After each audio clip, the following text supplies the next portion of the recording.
Orbital breach confirmed. They're coming through. Deploy blackout shields now. The shout cut through the tactical command bunker like a blade, jolting every pair of eyes toward the perimeter displays. Lines of red blinked out, one after another. Satellite relays, station uplinks, deep-range scanners, everything blinking into blankness as Earth's outer defense net folded in real time. Commander Rallick gripped the edge of the operations table. How many vectors? The analyst didn't look up. All of them.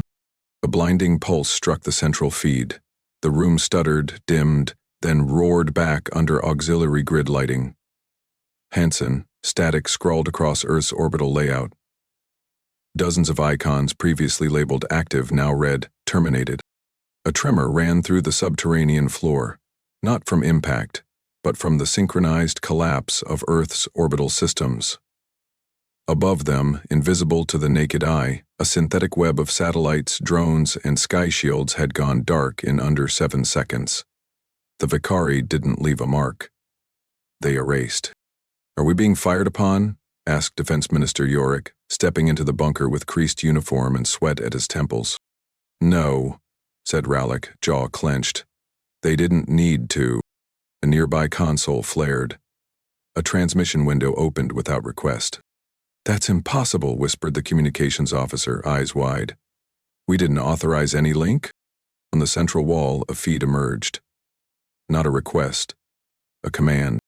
A figure stood still as stone, scaled skin armored by ridged plating that shimmered with refracted light. Not a warrior, not a general. An adjudicator. Behind it, rows of banners in unfamiliar languages rotated in slow cycles. It spoke without movement. By order of the Vicar Ascendancy, Earth has been classified under controlled extraction status, military systems nullified, biological archives secured. Population transition begins within 2 solar rotations. A pause. Then, a single caveat. Under recourse remains, under Ascendancy Code 7.144. Dual right. Select your champion. Present them to Europa Station. Victory will grant provisional cultural independence. Defeat will conclude resistance permanently. Response required in 48 Earth hours. The feed cut. Silence returned, but it wasn't relief. It was the weight of clarity. Earth was no longer under siege. Earth was already conquered. The Council of Continents assembled inside an emergency response chamber dug into the Scandinavian fault line. Wind shear from cold turbines echoed faintly across the reinforced concrete. The room, designed for nuclear continuity, now hosted the argument of Earth's survival. "He's giving us a chance," said Admiral Vacon, wringing his gloved hands. "It's ritualistic, symbolic, but it's a real clause in their structure. Are you suggesting we fight one of their war constructs?" spat President Ole. "You saw the last dual feed. Vexilon Prime's champion exploded from the inside without contact." "There has to be someone," murmured Defense Coordinator Lin. "An augmented operative, maybe. Someone off-grid. Someone suicidal," said Awell. Across the table, Dr. Malik shifted uneasily in his seat. His gaze hadn't left the old dossier on the data slate in front of him. A name stared back at him in bold, gray classification tags. Clearance locked. Solis, Kieran. Status, decommissioned. Specialty, neural adversarial tactics. Last recorded deployment, Nereid incident. "Not suicidal," Malik said, "but he's been here before." Kieran Solis sat in a fractured observatory dome overlooking what remained of East Atlantic Command. A cane rested beside his right leg, both sleeves rolled back above the forearms, not for comfort, but for biometric readers embedded in his skin that hadn't been touched in years. He hadn't spoken to anyone in hours when the black transport arrived without headlights. 2 men stepped out, neither in uniform, both grim. "We don't have options," said the older one. Kieran's gaze didn't move from the stars that now shared orbits with enemy hulls. That was always true. They handed him a slate. He scanned the content. Dual decree, encoded challenge, feed of previous ascendancy victories. Then a confirmation schedule. Europa. 72 hours. One representative. No substitution.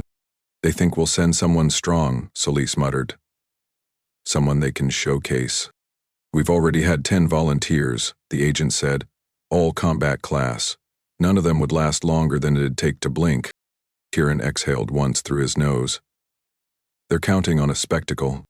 He tapped the slate. It registered his print, logged the acceptance. You sure? Asked the younger agent. Kieran finally turned. If I wasn't, I wouldn't have stood up. He rose slowly, testing his leg. The limp hadn't vanished over the years. The cane stayed. He walked, unhurried, not toward a training room, not to a weapons facility, but toward a simulation archive. If he was going to fight, it wouldn't be with fists. 40 hours later, global communications remained jammed. Only one channel functioned, a countdown displayed in all major languages, with a rotating icon of a clenched gauntlet. People watched in shelters, bunkers, and darkened transit loops, waiting to see who Earth would send. At Europa Station's lower dock, beneath the planetary shadow, a black transport vessel locked onto a magnetic rail. No fanfare, no escort. Kieran solely stepped onto the corridor alone. A technician handed him a sealed Blackstone case. Inside, the formal dual acceptance badge, an obsidian ring embedded with a shimmering pulse core. He fastened it to his coat. No armor issued, no weapons authorized. You'll be scanned before entry, said the technician without emotion. Any augmentations will be reported to the Vakari Tribunal. Solis tilted his head. I'm not bringing enhancements. That's what they'd expect. The technician blinked. Then how do you plan to fight? Kieran turned away. By not fighting at all? Back on Earth, the Central Command displayed a feed from an internal channel. Europa Arena preparations. A heads-up display stitched the footage together. Assembly drones constructing the arena's metallic walls, atmospheric stabilizers adjusting gravity across the inner ring, and most notably, the Vakari ship Dread Pavilion looming above, where Zarnoth Vreel waited. Why him? President OL whispered, watching Solis's biometric stats tick upward steadily. He's not a warrior. Because, said Dr. Malik, that's the first rule in dealing with tyrants. Everyone turned to him. You don't send someone who'll fight on their terms. Sola stood inside his temporary cell quarters, not locked, but not quite open. On a bench sat a simple data node. He inserted a stick from his coat lining. Years of captured dual footage loaded onto its microweave. Frame by frame, he rewatched. Not the hits, not the kill sequences. The eyes, the pauses, the pre-attack ritual. He wasn't studying how Zarnoth moved. He was searching for a memory, something buried beneath compliance, something that could be brought back and used. Kieran sat motionless in the darkened room, the only light coming from the narrow heads-up display embedded in the far wall. No calendar, no clock. Just a loop of 17 duels, each timestamped, each archived under Dominion Enforcement Code. No sound played. He watched them, on mute. Zarnoth Vreel appeared in every one. Same gait, same posture, same pre-engagement stance. The backgrounds changed. Sulfur fields of Drasket, ice hollows of Valoon, dust domes on Brectus Minor. Different opponents, different worlds. Identical outcomes. He rewound the 7th duel. The challenger, a silver-armored reptilian from the Skarn hegemony, opened with dual-hand sabers. Zarnoth waited 3 seconds before advancing. The strike came in a blur, clean and center-massed. But Kieran didn't watch that. He watched the moment just before. The brief narrowing of Zarnoth's left eye, the half-inch pivot of his lead foot, the way his shoulders angled for a follow-through before the attack even began. Predictive motion. Automated pattern recognition. Not instinct. Programming. Behind him, the door hissed open. You're not sleeping, said Lieutenant Darnus, stepping in with 2 ration packs and a flask. No need, Kieran replied without looking away. Darnus placed the items on a side shelf and lingered, uneasy. The defense counsel's requesting a rundown. They're expecting some form of combat rehearsal. Tell them to lower their expectations. You sure about this angle? I don't train for fights I'm not planning to participate in. Kieran paused the duel. Zarnoth stood mid-frame, covered in blood that wasn't his, armor unblemished. He zoomed in. There, just beyond the edge of the ring, Vakari adjudicators monitoring the match. One adjusted a device clipped to his jaw, just seconds before the final blow. Playback 5 seconds earlier, Kieran said to the system. It obeyed. Same movement. Same adjustment. Not a coincidence. Veril isn't improvising, Kieran muttered. He's responding to a signal. Darnus squinted. You think he's remote-guided? Conditioned. Enforced behavior patterns. Initiated in real time when variables deviate. That's not a warrior. It's a function wrapped in muscle. He stepped back from the screen. I need the ghost teeth. Darnus tilted his head. That's off-grid. You'll need top-level override. Kieran reached into his coat and handed over a slate already pre-authorized. Then you'd better get moving. 2 hours later, the transport landed on the derelict deck of a collapsed relay station in the southern Andes. The site had been stripped post-impact, left to rust beneath storm glass. Inside, beneath layers of frost and shutdown protocols, sat the drive. Ghost teeth. A data vault of off-record interviews, intercepted signals, and survivor audio logs from across the Vakari front. Kieran plugged the drive into his portable core. Voices emerged, fragmented, each tagged by location and date. He leaned forward, adjusting the playback filters, isolating common terms, noting biometric shifts during each encounter. 32 subjects described the same phenomenon, a sensation that Zarnoth paused just before finishing them off. Not hesitation, awaiting confirmation. Like a machine checking for approval. Ali conditioned him to seek compliance before execution, Kieran said under his breath. A failsafe. But what if the trigger stalls? He copied the segment onto his slate and stood. This wasn't about strength. This was about interference. Disrupt the signal, fracture the chain, introduce noise into the decision loop. The duel wasn't a fight. It was a hijacking. Back aboard the Europa compound, a weapons instructor waited outside Kieran's quarters. We've got simulation matrices open, the man offered. You could walk the ring, work out variables, test some mobility assistance. Kieran shook his head. I watched your record, the instructor added. You used to lead live capture units. That's not passive work. Doesn't mean I hit things to solve problems. You'll be alone in there. Kieran looked at him. So will he. He just doesn't know it yet. The instructor didn't follow. Kieran stepped past without explaining. Later that night, Kieran sat alone, analyzing the neurological telemetry gathered from the duel archive. Each recorded a burst, slight, but present, just before each opponent fell. It wasn't adrenaline. It wasn't rage. It was input, an outside signal. He traced the waveform, cross-referenced it with known Dominion broadcast structures.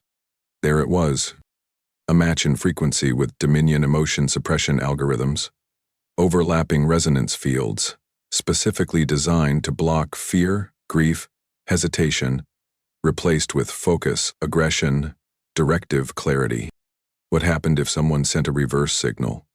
A full emotion burst perfectly aligned? What if you didn't block emotion? What if you gave it back? Kieran began assembling code.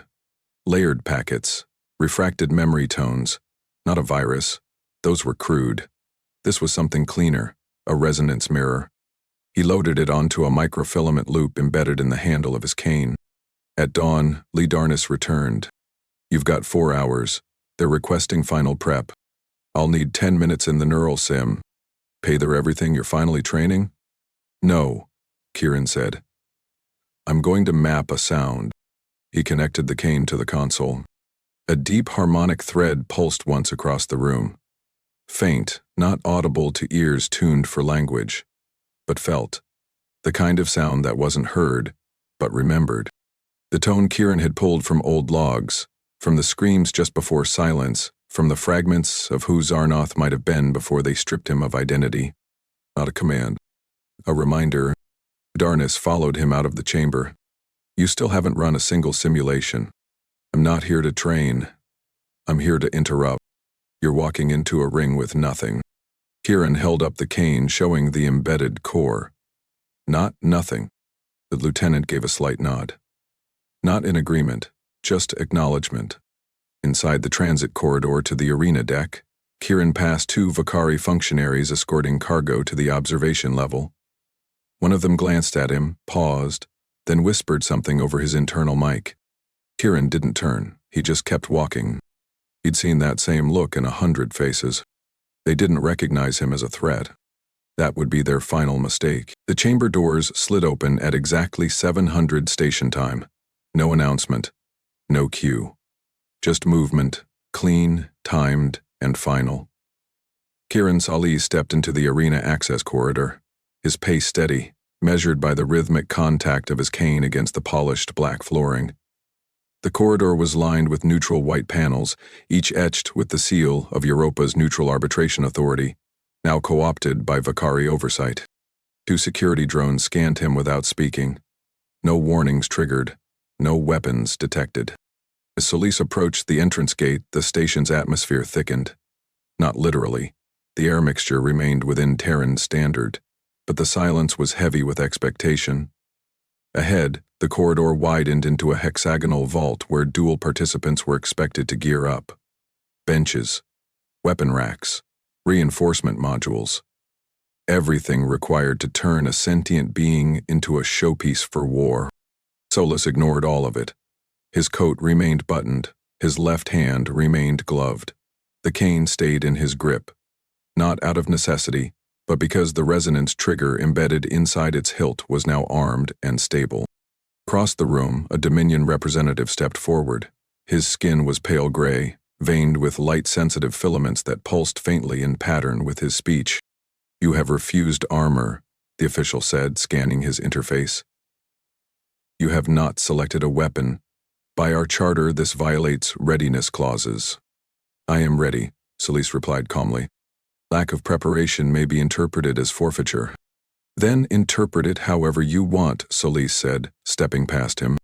The official paused, his gaze lingered for one extra second before returning to protocol.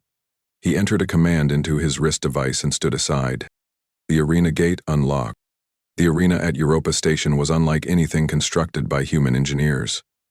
It was built for optics. High walls curved upward into transparent shielding, allowing viewers from every corner of the surrounding space station to observe the duel without obstruction. Orbiting view stations relayed the event to 6 neighboring systems and over 30 Dominion-occupied territories. Spectacle was not a byproduct of the duel, is the point. As Solis stepped onto the platform, a wave of ambient sound followed him. The crowd beyond the shield barriers didn't cheer. They didn't jeer either. Most were silent, watching in muted disbelief that this limping Terran was the chosen champion. The architecture was divided in halves. The east gate, his entrance, rose from polished Terran steel, its angle sharp, industrial, and unfinished, as if someone had welded it in protest. The west gate, reserved for Zarnoth, was carved from obsidian composite, lined with Dominion glyphs, and braced by a pair of curved pylons meant to resemble war beasts long extinct. Between them stretched the dueling floor, flat, clean, textured to prevent slippage. No terrain, no cover, just symmetry and expectation. A voice echoed through the station, not shouted but amplified, smooth and emotionless. "Combatants have entered the ring. The duel is sanctioned under Code 714. One victor, one outcome. Bystander interference will void all protective clauses. Begin protocol." Solis stood still, hands at his sides, his coat brushing slightly in the station's regulated air cycle. The cane tapped once against the floor. He waited. A rumble. From the obsidian gate, a mechanical bloom opened outward in 8 perfect segments. The ambient temperature dropped by 3 degrees as Dominion mist pressure systems vented cold storage gas. And then, through the center, Zarnoth Vreel stepped forward. The war armor wasn't ceremonial. It was real. Black composite plating ran from neck to heel, linked at the joints with carbon tendon couplings. His arms were gauntleted with spiked veins that retracted and expanded in synchronized intervals. His visor covered his eyes completely. No face. No hint of expression, only intent, broadcast in posture and weight. He moved with effortless silence. 2 steps forward, then stillness. Across from him, Kieran Solis did not shift stance. He didn't raise his arms or lower his guard. He didn't acknowledge the crowd or the overhead transmission feeds. Instead, he looked straight at the featureless mask of the most lethal fighter the galaxy had ever televised. A brief hiss indicated atmosphere lock on the arena doors. The gate mechanism sealed behind them. The announcer continued. Earth's representative has declined combat gear and entered without support. This decision is logged. Vakari champion Zarnath Vreel, status, active, compliant, unaltered. Combat begins on auditory cue. Solus reached into his coat and pulled out a single item, the dual token, still encased in its black stone seal. He held it up toward the Dominion side of the arena and then dropped it onto the floor. It bounced once, rolled, and came to rest at the edge of the central marker. No speech, no gesture of defiance, just the token. Discarded. Zarnath didn't react. The crowd buzzed, barely audible, but the feeds captured everything, every blink, every twitch. Billions watched, trying to interpret the human's message. Then, the final countdown initiated. Commencement in 10. The lights overhead narrowed into 2 parallel beams. 9. Zarnath shifted his footing. 8. Kieran's hand dropped back to his side. 7. Zarnath flexed one gauntlet. Sensors priming. 6. No change in Solus's expression. 5. Inside the viewing chambers, Dominion ministers leaned forward. The cane tilted slightly. 3. No weapons appeared. No shields deployed. 2. Zarnath's gauntlet plates aligned, ready to crush. And then, nothing. The system did not shout begin. Instead, both gates dimmed. The duel had already started. Solis raised his right arm. Not high, not fast. Just enough to form a 90-degree bend at the elbow. He extended it sideways, relaxed, as though offering someone a greeting not meant for war. A human gesture, not part of any Vakari combat protocol. No one in the crowd understood it, but one person did. Across the arena, Zarnath Vreel's posture shifted, barely but enough to register. His primary targeting node flickered once. No movement followed. He remained still. And in that moment, with the galaxy watching, a single phrase formed in the Terran broadcast translation stream, spoken quietly but heard across every channel. Ear move. Zarnath Vreel did not move.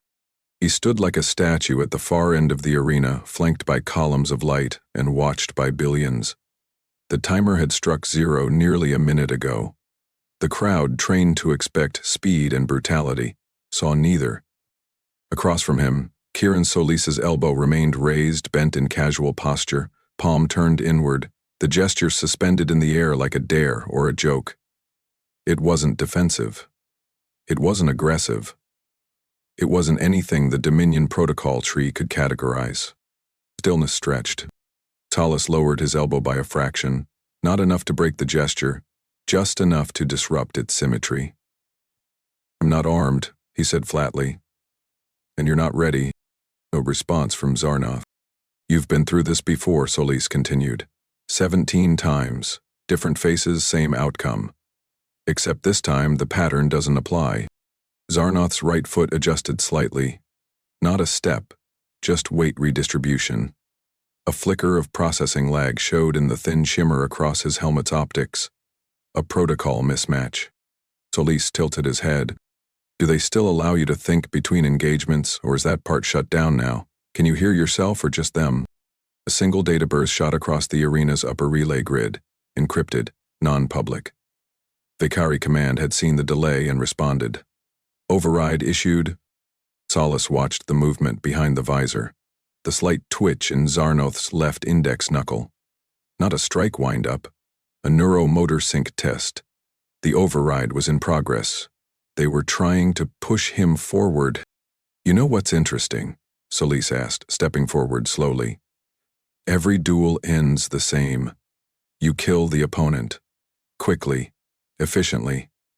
But always after a pause. He moved one step closer. That pause isn't hesitation, it's compliance.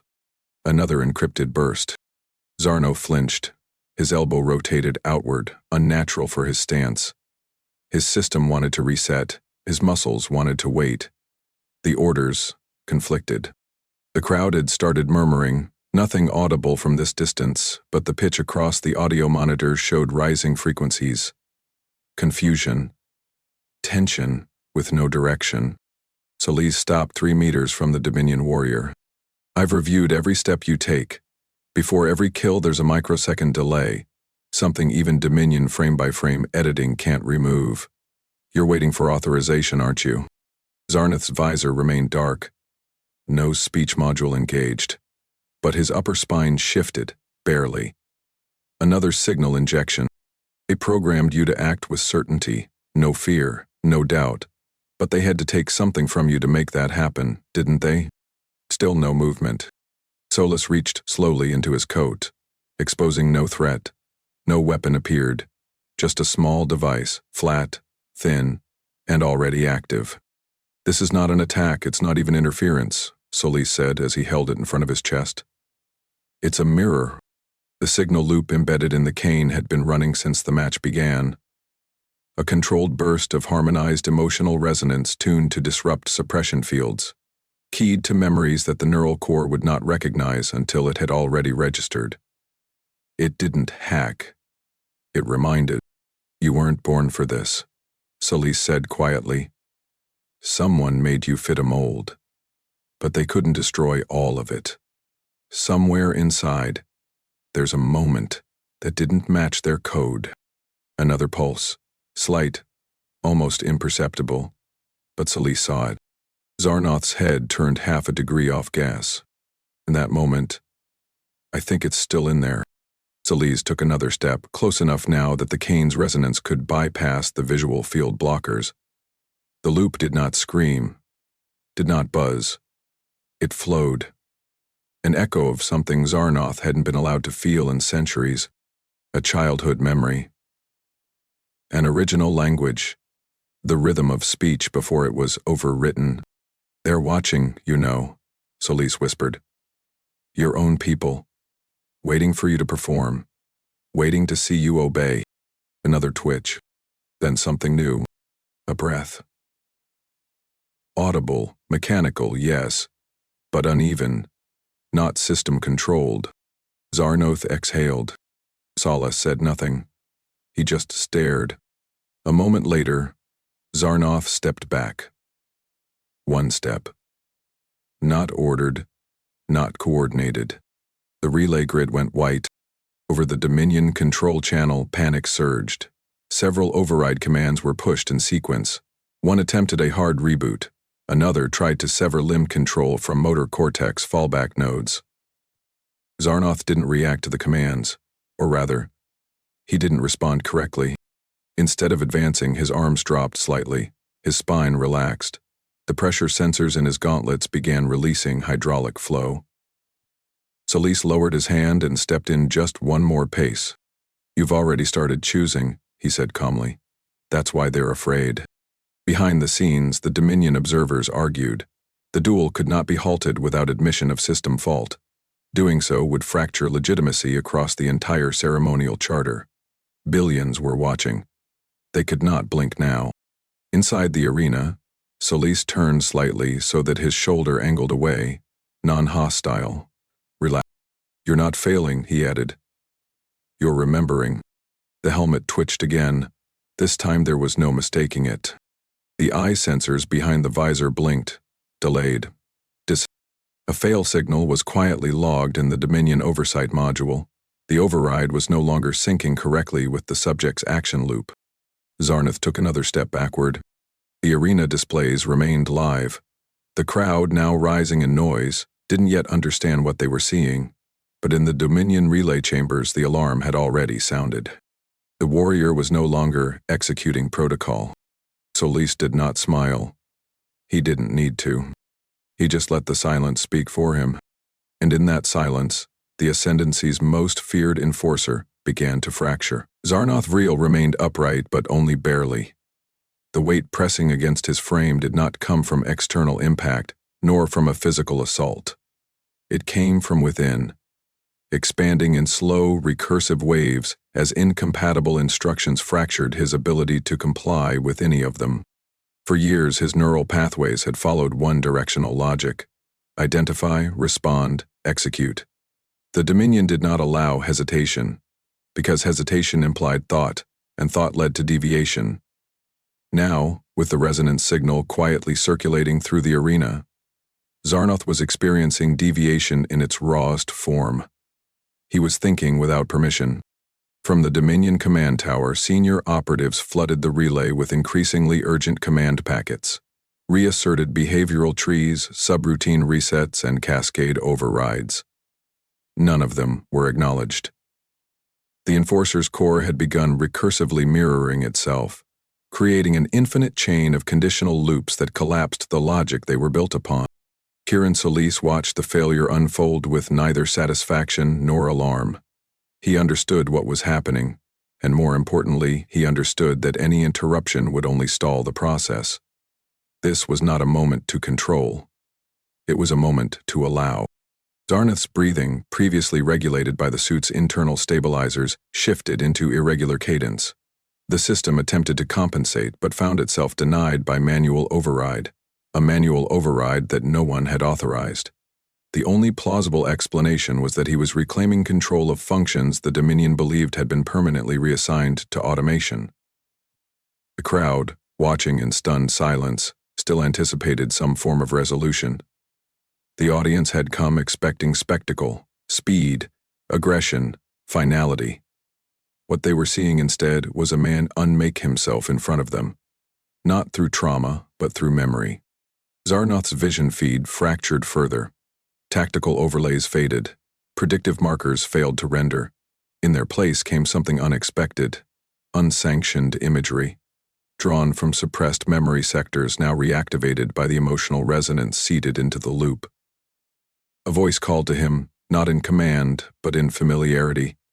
It did not instruct. It welcomed. He staggered 2 steps to the side, not because of a strike, but because his equilibrium system failed to reconcile his motion with his sense of identity. His limbs, trained for synchronous execution, now behaved independently. He reached for his chest plate, not to secure it, but to confirm that he could feel the beat beneath it, a beat that no Dominion directive had ever accounted for. Inside the control chamber, one of the technicians dropped his headset onto the console and stood motionless, staring at the telemetry that made no logical sense. "He's gone internal," he muttered. "The loop has collapsed. He's operating entirely off matrix." "Pull him out," snapped the adjudicator beside him. "There's nothing left to pull," came the reply. On the arena floor, Zarnoth slowly lowered to one knee. The action was not part of any surrender protocol. It did not match any ceremonial code from the Dominion's ritual handbook. It was simply the body's concession to exhaustion, not of strength, but of enforced identity. One of his gauntlets disengaged. The release was not mechanical failure. It was rejection.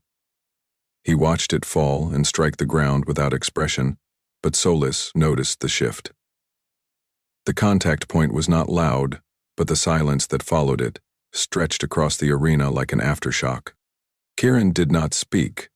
He did not move. This moment belonged to Zarnoth.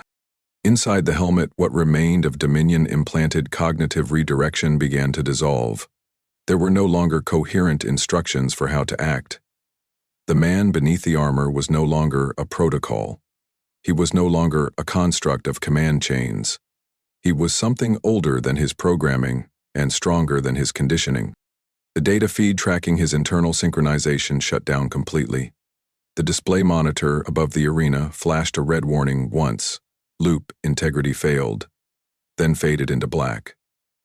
There was no further instruction issued from Dominion Control. There was nothing left for them to control. Zarnoth slowly lifted his left hand and stared at it, as if seeing it for the first time. The fingers flexed, not in preparation for a strike, but in disbelief that they could respond without instruction. The neural link had fully desynchronized. His body now moved because he chose to move it. The audience, despite not understanding the full implications, sensed something permanent had occurred. No protocol could be replayed to explain it. No narrative could be imposed that would reframe this moment as victory for power. Then Sully spoke, only once. Whatever they buried, it's still yours. His voice was steady, quiet, unforced. It did not pierce the air like a command. It landed like a truth. Zarnoth did not reply, but he did not need to. As he adjusted his posture again, pushing one hand slowly into the arena floor for balance, it became clear to every observer, military, political, or civilian, that this duel had already concluded. There would be no strike. There would be no climax in the traditional sense. There was only this, a warrior returning to himself. The Dominion failed to act. They had no contingency for what they were witnessing. The system had taught them to expect compliance or destruction. They had prepared for defeat or victory. They had not prepared for awakening. Solus took a step forward. Not quickly, not triumphantly. Calm, deliberate. He closed the final distance between them, not to harm, not to gloat, but to finish what had begun in silence. The moment that would follow would not be defined by the weaponry that hadn't been used, or the combat that never occurred, but by a gesture that meant more than the sum of all battles fought before it. And as Solus lifted his arm one final time, positioning his elbow with slow precision, the entire galaxy waited to witness the only move that mattered. Here in Solus didn't rush. The sound of his footsteps barely carried across the arena floor, and that silence wasn't mechanical. It was human. The crowd had stopped speaking. Every orbital feed, every station broadcast, every Dominion overlay running commentary had gone still, waiting to understand what they were witnessing. Zarnoth Vril remained kneeling at the center of the ring, both arms slack, his breathing raw and uneven. His armor, still intact, no longer seemed to belong to him. The man wearing it was no longer executing anything. No orders, no posturing, no offense. Every motion he made now was his own, and they were few. Kieran stopped just 2 meters away. He didn't speak. The time for dialogue had passed. This wasn't about explanation now. It was about making the moment real. He raised his right elbow again. The same gesture he had opened the duel with, no shift in posture, no dramatic change in tone. It was the same relaxed motion, recreated deliberately. He stepped forward with it, slow, steady, unthreatening. Zarnoth didn't flinch. The movement looked casual, almost harmless. And then Solus made contact. His elbow touched the upper arm of the Dominion's greatest warrior. Light, slow, and with no intent to injure. There was no strike, no momentum, just a tap, deliberate and controlled. The entire Dominion broadcast feed dropped a frame. Half a second of silence, then static. The crowd noise returned as a fragmented wave. Some cheering, some stunned into disbelief, some beginning to panic. On the primary galactic stream, the dual interface didn't show victory or def. It showed unified. That had never happened before. Zarnoth's system, already unbound from command, interpreted the contact as an unknown input. No previous duel had logged an opponent refusing to attack, but instead initiating non-aggressive physical contact during active protocol phase. Dominion Combat AI attempted to resolve it as a feint, a mock, or a distraction, but none of those fit. There was no data precedent. The logic collapsed. A full cascade initiated in the onboard module behind Zarnoth's spine. Motor reflex check failed. Emotional dampener loop terminated. Core balance overcorrected. He fell sideways. There was no scream, no resistance. His body slumped, inert, weight surrendering to gravity like someone finally allowed to sleep. The thud echoed across the arena with a weight that the audience didn't expect, not from impact, but from finality. He wasn't dead. He wasn't restrained. He was done. Above them, the broadcast monitors glitched again, this time longer. Dominion technicians across 3 control sectors scrambled to reroute. The error message wouldn't clear. Behavior chain null. No command executed. The camera feeds tried to shift angles, one from above, one from the Terran side, another from the Dominion deck. But they couldn't frame it cleanly. There was no violence, no blood. Just a kneeling man now collapsed beside a Terran who hadn't lifted a fist. Kieran Solas didn't gloat. He didn't speak. He stepped back 1 pace and stood quietly beside Zarnoth's body, head lowered, as if giving a moment of silence not for an opponent, but for what had been taken from him. On the Dominion side, the arena adjudicator froze in his chair. He had received 3 instructions simultaneously: halt the duel, declare protocol breach, and recover the combatant. None of those fit the scene. There was no breach, no attack, no death. Just a man standing. And a myth, broken. Solas adjusted his coat with one hand. The cane remained untouched. He had never needed it for balance. Across 6 neighboring star systems, crowds watching through public feeds began talking at once. Some confused, some demanding explanation, some simply shocked. The footage replayed and replayed on loop. Each time, the moment of contact, one elbow against one armored shoulder, brought the same conclusion. Zarnoth Vreel, undefeated apex enforcer of the Vakari ascendancy, fell not to a strike, but to a gesture. An elbow bump. The symbolism detonated faster than any kinetic payload. Dozens of species watching from occupied worlds interpreted it differently. To some, it was mockery of power. To others, it was invitation. To all, it was proof. Dominion supremacy could be undone by something they hadn't prepared for. Not defiance, not weaponry. Understanding. Inside the arena, Dominion guards flooded the shadows behind their gate, but none entered. No protocol allowed them to intervene until victory was declared, and the system still refused to name one. The duel had ended outside of structure.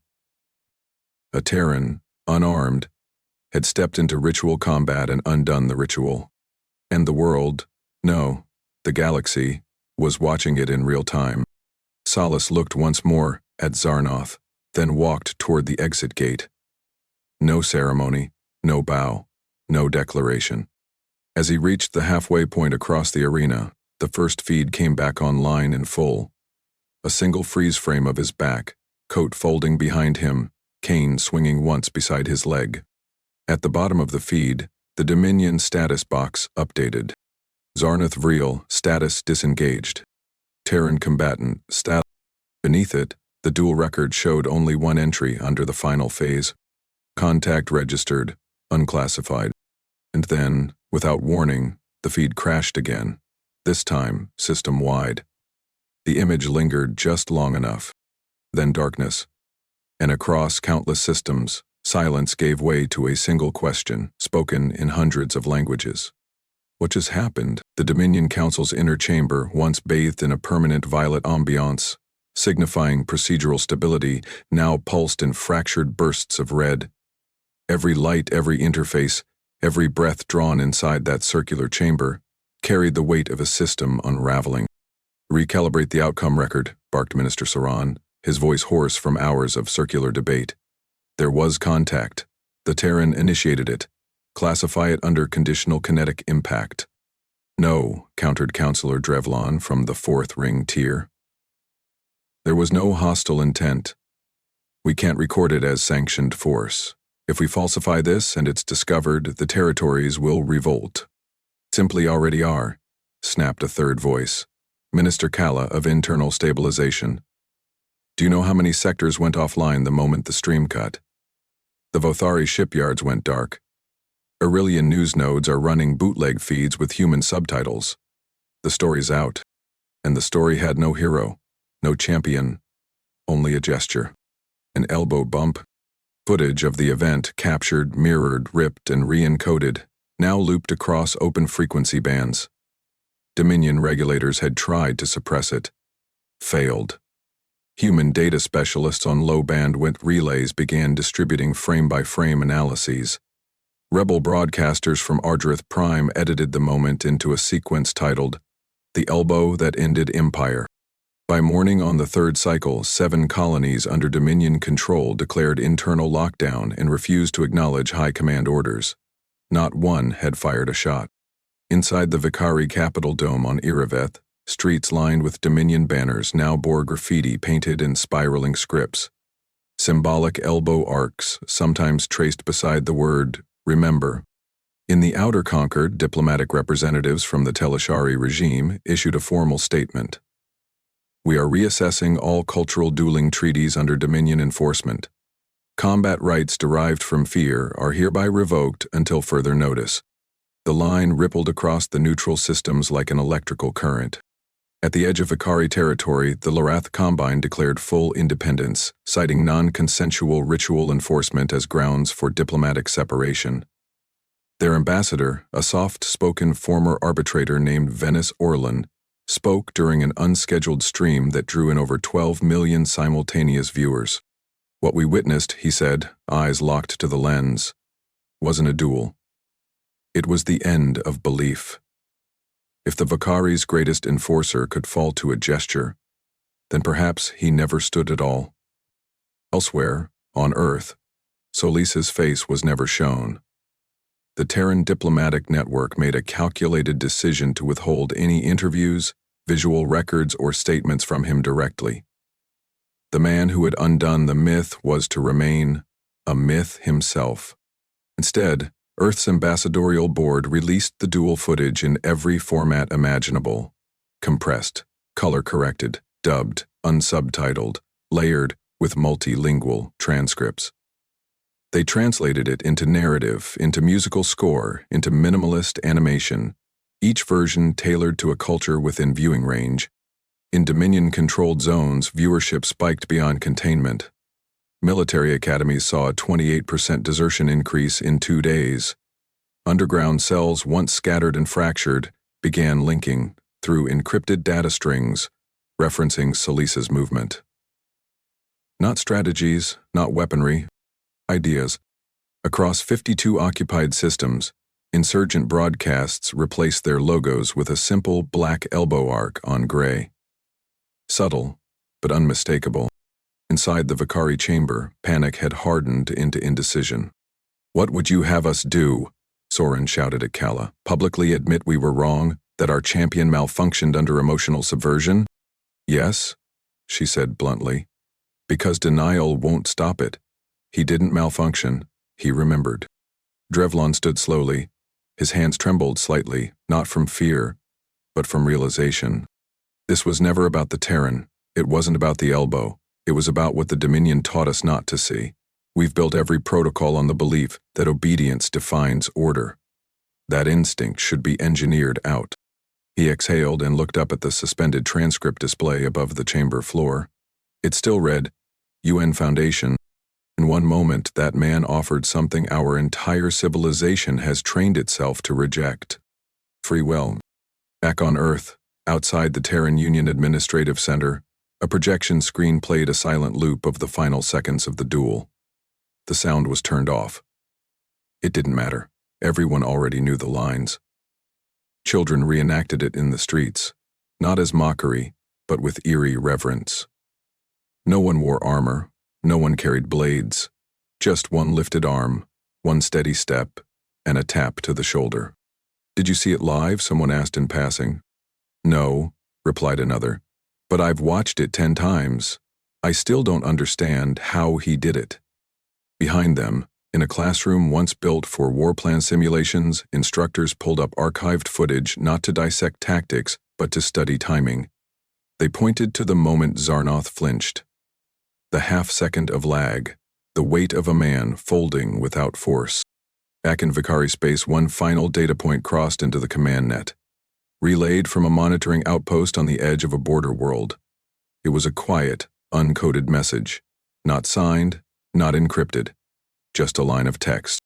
Fear dies fastest when it no longer recognizes the face in the mirror. The Dominion flagged the message as abstract threat protocol.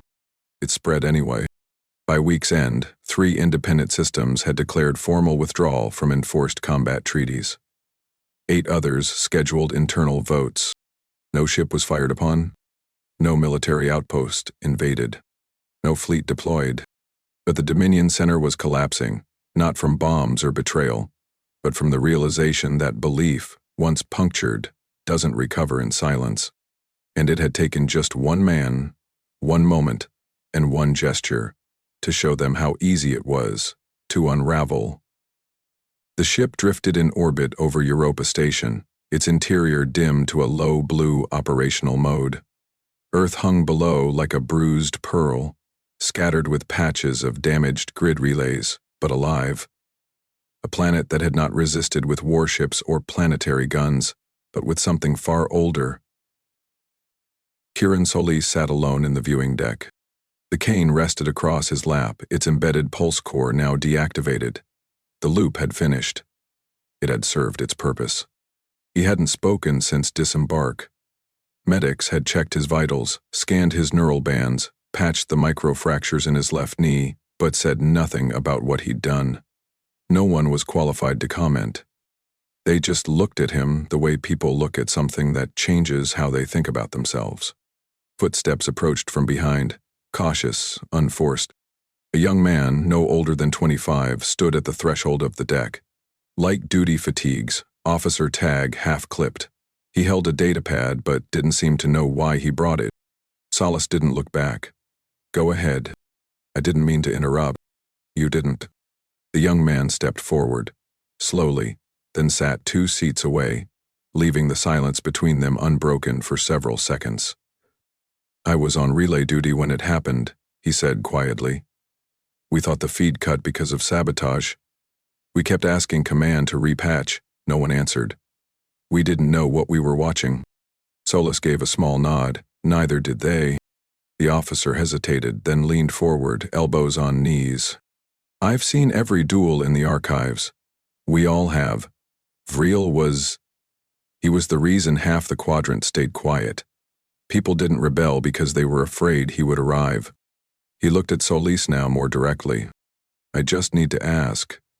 What did you do to him? Kieran finally turned, his eyes tired but focused. I gave him back something they'd taken.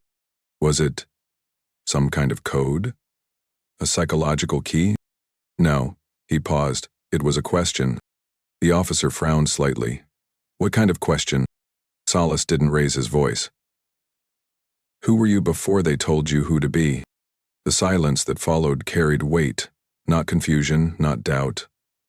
Recognition. The officer let out a breath. So, we didn't win by beating them. We didn't win at all, Solis said. We made sure there was nothing left for them to believe in. The room fell still again, this time not heavy with tension, but reverence. The cane shifted slightly on Solis's lap as he leaned back in the chair. The bruises along his ribs protested the movement, but he welcomed the sensation. Pain meant nothing compared to the weight of what had changed. Outside, in the black sweep of low orbit, dozens of autonomous probes drifted across the Terran boundary field, transmitting a new directive on every frequency. Mind Front Doctrine, Article 1, Cognitive resistance supersedes armed compliance. The words echoed through interstellar channels, bouncing from system to system. A new protocol. Not a threat, not a demand, but a philosophy. Earth had no need to dominate with firepower. Their victories would no longer require destruction. The battlefield had changed. They would not conquer planets. They would rewrite belief. Solis stood. The officer looked up, unsure if he should salute. You know, the younger man said, almost hesitantly. Someone on Mars called it the most dangerous moment in galactic history. Solis glanced out the window again. Europa still glowed faintly in the reflection. The arena was already being dismantled, stripped by contractors afraid of what it symbolized now. And it was only dangerous he said softly. Because they weren't ready for peace. A few seconds passed before the officer rose to his feet. I hope I see you again, sir. You won't, Solis replied without anger. That's the point. He walked to the far end of the chamber, shoulders straight, limp present but unimportant. By the time the door closed behind him, the officer was alone with the silence again. But it wasn't cold now. It was alive. In the days that followed, the dual footage was mandated viewing in over 100 learning institutions across liberated sectors. Military academies, once built around the study of kinetic supremacy, now taught parallel tracks in neurocognition, behavioral warfare, and philosophical defense.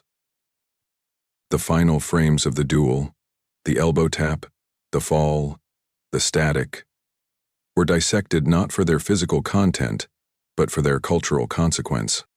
A child on Kolvar 6 watched the scene loop 5 times before asking his teacher, "Why didn't he fight?"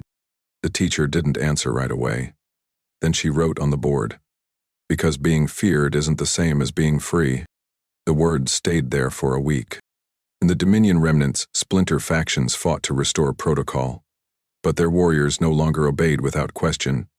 The system had been ruptured, not by sabotage, not by rebellion, but by one undeniable example.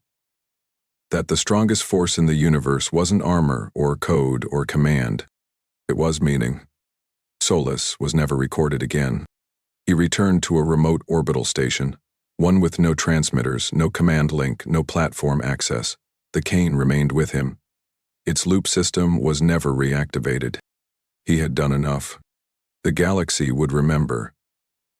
Not the man, but the moment. The moment when one human refused to swing a weapon, when he used a cultural greeting as a wedge to dismantle an empire. And in that moment, the deadliest fighter in the universe didn't fall to rage or force or vengeance. He collapsed because he finally remembered who he was. And for the first time in Dominion history, an empire built on fear was dismantled, not by resistance, but by recognition. That was the final blow. The elbow bump wasn't a symbol of mockery. It was proof that humanity, when denied every tool of power, still found the one no one could predict. A reason to stop being afraid. And the galaxy never forgot. If one gesture can dismantle an empire, imagine what your voice can do. Like, share, and subscribe to fuel the next strike.